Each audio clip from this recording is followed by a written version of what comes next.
இத்தனை நாள் இது தெரியாம போச்சுங்களே! இத சொல்லிக் குடுத்தது என் மாமா தான். இது இந்த அளவுக்கு இருக்கும் அப்படின்னு சொல்லிட்டு நான் சத்தியமா எதிர்பார்க்கல. இந்த வீடியோ வந்து ஃபுல்லா ஸ்கிப் பண்ணாம பாருங்க.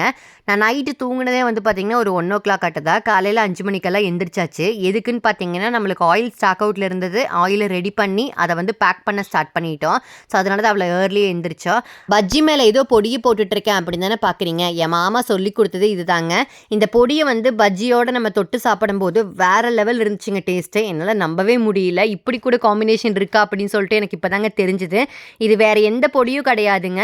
இது ஸ்வதனமோட இட்லி பொடி தாங்க. உண்மையாலுமே மிளகா பஜ்ஜி, வாழைக்காய் பஜ்ஜி எல்லாத்துக்குமே அவ்வளோ டேஸ்ட்டாக இருக்குது.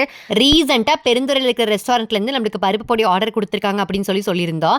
அவங்களோட கஸ்டமர்ஸ்க்கு நம்மளோட பருப்பு பொடி ரொம்பவே பிடிச்சி போச்சாமாங்க. அப்புறம் என்னங்க இன்னும் எதுக்கு வெயிட் பண்ணிட்டு இருக்கீங்க? டக்குன்னு வந்து இட்லி பொடி, பருப்பு பொடி, கருவேப்பிலை பொடி இதில் எது வேணுமோ அதில் ஆர்டர் பண்ணிக்கோங்க. அப்படியே மறக்காமல் பஜ்ஜியில் இட்லி பொடியை போட்டு டேஸ்ட் பண்ணி பாருங்கள்.